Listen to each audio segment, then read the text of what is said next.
et surtout pour éviter qu'on déborde à nouveau de 20 minutes comme ce matin, sachant que l'heure de fin est prévue à 19h30. Donc on a un long après-midi devant nous.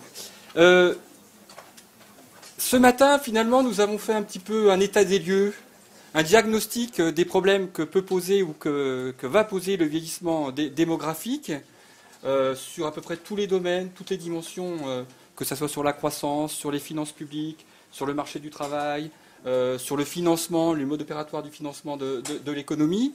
Donc on a un petit peu les enjeux, on a les problématiques devant nous.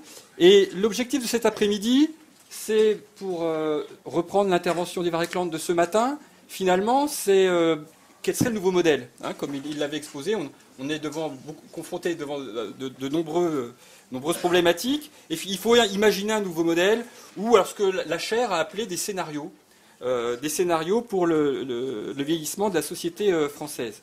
Donc, cet après-midi est construit autour de 3 scénarios qui ont été envisagés par les chercheurs de la chaire. Il y en a 4 en réalité, mais là, cet après-midi, on va articuler tout ça autour de 3 scénarios.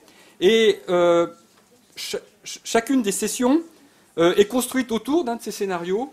Et un des chercheurs de la chaire présentera un petit peu la cohérence d'ensemble.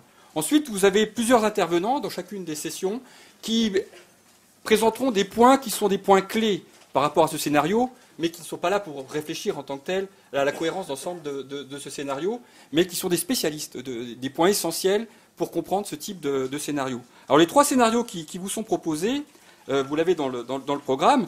Le premier, c'est ce que l'on appelle une vieillesse heureuse vers une géron-économie.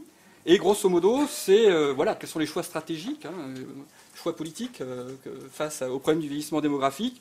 Et ben, le choix ici, ça serait de miser justement sur cette population âgée et de miser sur la consommation des plus de 60 ans, d'investir massivement dans le soutien au 4e âge.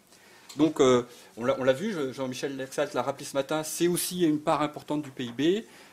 C'est les emplois gris, comme ça a été évoqué, sur lesquels il faut faire attention. Donc, c'est des points qui seront abordés. Le deuxième scénario, ça serait plutôt une jeunesse heureuse, la nouvelle vague. Et finalement, c'est un petit peu le scénario que pouvait nous laisser supposer Bernard Spitz ce matin, quand il a conclu quasiment en disant « Mais n'oubliez pas les jeunes.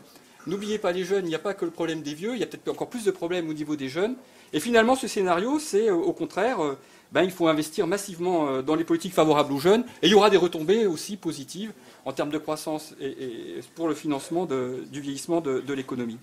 Et puis le 3e scénario qui vous est proposé, on l'a appelé des actifs heureux, les seniors au travail, où là, la variable clé, c'est la variable taux d'activité, et en particulier le taux d'activité des 55, 65, 70 ans, etc.